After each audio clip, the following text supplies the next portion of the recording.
pertinent to which I alluded in my written request to this honorable pre-trial chamber this morning, and which is confidential in nature.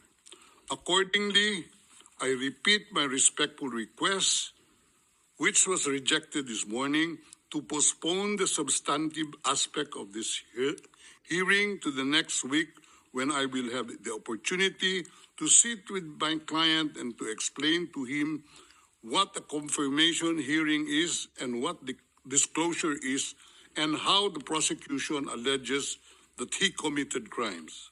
I thank the court for its attention and regret to say that I do not have instructions to continue my submission any further today. Thank you.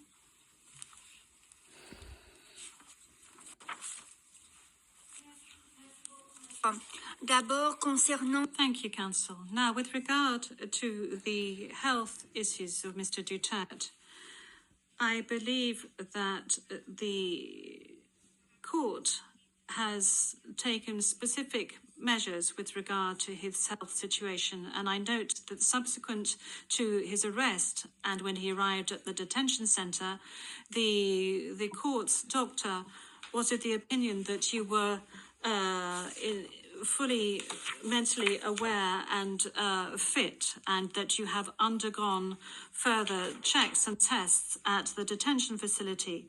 And when you broached health matters, that's saying that you were not able to come to the hearing, the doctors who consulted with you were of the opinion that Mr. Duterte was not in a position to come to the hearing physically, but that if he gave a written permission, he would be able to take part via video link. Now, that is with regard to the health matters that you just mentioned.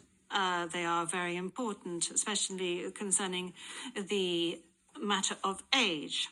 Now, with regard to the rights of Mr. Duterte, we have before us the registrar's or the registry's report that says that Mr. Duterte has been informed of his rights, including Articles 66 and 67 of the Rome Statute, and that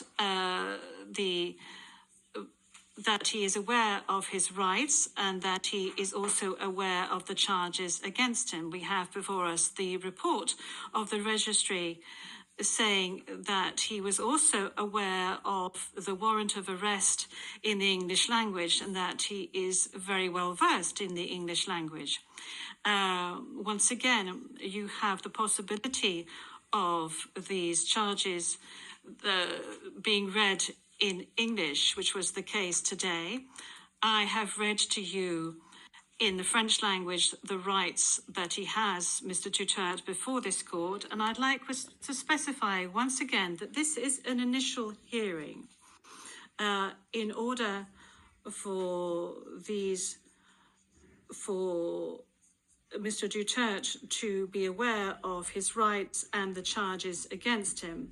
And then there will be a full procedure that will unfurl leading up to the confirmation of charges that will enable Mr. Duterte to raise all the matters that you have just raised with regard to the warrant of arrest, with regard to the crimes committed, with regards to the charges, and any other matters associated with his arrest, and the matters of jurisdiction of the court. You have the opportunity to do this throughout these proceedings.